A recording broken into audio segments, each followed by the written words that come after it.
જય માતાજી મિત્રો, આજે આપણે બનાવીશું બટેકા ભૂંગળા. બટેકા ભૂંગળા માટે એક કુકરમાં આપણે 500 જેટલા બટેકા લઈશું. એમાં 3 થી 4 ગ્લાસ પાણી નાખીશું.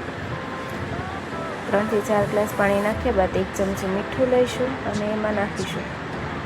મીઠું નાખ્યા બાદ આપણે કુકરની 3 થી 4 સીટી વગાડી લઈશું. 3 થી 4 સીટી થઈ જાય પછી આપણે તો બટેકા બફાઈ ગયેલા છે. આપણે બટેકા એક સાઈડમાં મૂકી આપણે તેનો મસાલો બનાવી લઈશું. તો મસાલા માટે એક બાઉલમાં આપણે 3 ચમચી જેટલું ખાંડેલું મરચું, 1 ચમચી મીઠું, 2 ચમચી ધાણા જીરું, અડધી ચમચી ગરમ મસાલો, અડધી ચમચી હિંગ, થોડુંક પાણી લઈને મિક્સ કરી લઈશું. હવે આપણે એક બાઉલ મિક્સરની જારમાં આપણે 3 થી 4 સૂકા મરચાં લઈ લઈશું.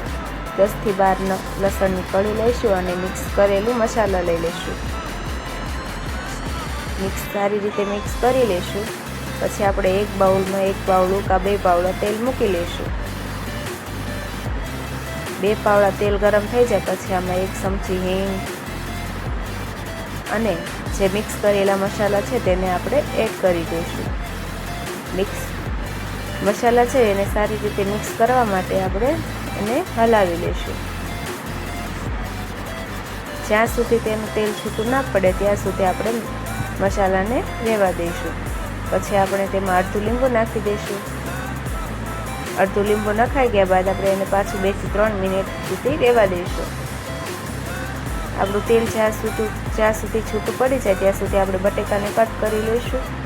બટેકા કટ થઈ જાય એટલે આપણે એમાં એક સાથે નાખી નથી દેવાના, એક એક કરીને આપણે બટેકા એડ કરીશું.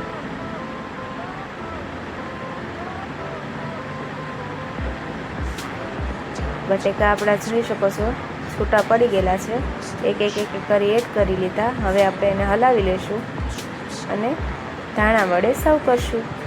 તો બટેકા થઈ ગયા છે. તો ચાલો ભૂંગળા તળી લઈએ. ભૂંગળા તળવા માટે આપણે એક બાઉલમાં તેલ લઈ લીધું છે. તેલ ગરમ થાય ત્યારે તેમાં ભૂંગળા નાખી અને ભૂંગળા તળી લઈશું.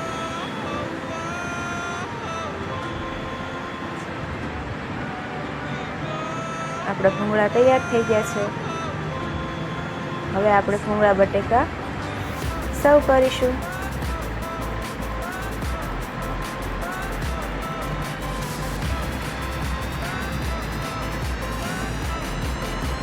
તો છે ને મોઢામાં પાણી આવી છે તેવા બટેટા ભૂંગળા. તો આવી જાવ જલ્દી બટેટા ભૂંગળા ખાવા અને ચેનલને સબસ્ક્રાઈબ કરી